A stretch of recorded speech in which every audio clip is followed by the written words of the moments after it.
പിന്നെ പെണ്ണുങ്ങളോടാണ് കേട്ടോ ഒരു കാര്യം പറഞ്ഞുതരാം. എൻ്റെ ഒരു കുടുംബക്കാരെ വീടിൻ്റെ അടുത്ത് ഒരു ചെക്കൻ പെണ്ണ് തെരഞ്ഞ് മടുത്തു കേട്ടോ. അതായത് മടുത്തിട്ട് അവസാനം അവന് ഹൈദരാബാദിൽ നിന്ന് പെണ്ണിട്ടി കൊടുന്നു. എന്തൊരു ചുരുക്കുള്ള പെണ്ണെന്നറിയോ.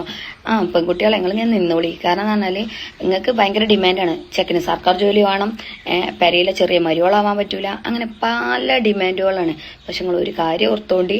കാരണം ഈ ചെക്കന്മാർ ഹൈദരാബാദിലും കാശ്മീരിലൊക്കെ പോയി പെണ്ണെട്ടി കൊടുന്നാൽ അവിടുത്തെ പെണ്ണുങ്ങളെ ചൊർക്കോല് മനസ്സിലാക്കിയ കിട്ടി, പണി കിട്ടി.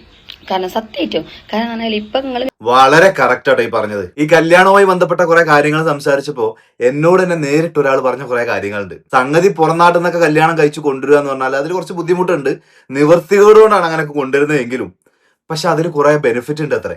എന്താന്ന് ചോദിച്ചാല് ആദ്യത്തെ ബെനിഫിറ്റ് എന്താണെന്നറിയോ, അവിടെയുള്ള പെൺകുട്ടികളൊക്കെ നല്ല വെളുത്തിട്ടായതുകൊണ്ട് തന്നെ മേക്കപ്പ് സാധനങ്ങൾ അവർക്ക് കുറച്ച് മതിയെന്ന്.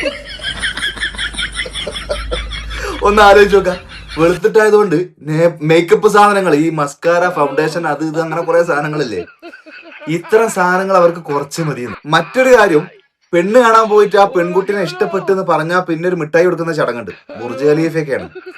ഏറ്റവും ചുരുങ്ങിയത് 50,000 രൂപയുടെ ചെലവ് അവിടെ. പിന്നെ ഇഷ്ടപ്പെട്ട് സംഗതികളെല്ലാം പറഞ്ഞ് സെറ്റ് ആയി കഴിഞ്ഞാൽ ഏറ്റവും ലേറ്റസ്റ്റ് ഫോൺ ഇതാ കൊടുക്കണം, 1.5 ലക്ഷം രൂപ. ഈ പറഞ്ഞ ചെലവുകളൊന്നും ഈ രാജസ്ഥാനോ ഹരിയാനോ നേപ്പാളിനോ ബംഗാളിനോ ഒന്നും കല്യാണം കഴിച്ചു കൊടുക്കുന്ന കുട്ടികൾക്ക് കൊടുക്കണ്ട. അതൊരു വലിയ ലാഭം തന്നെയാണെന്ന്.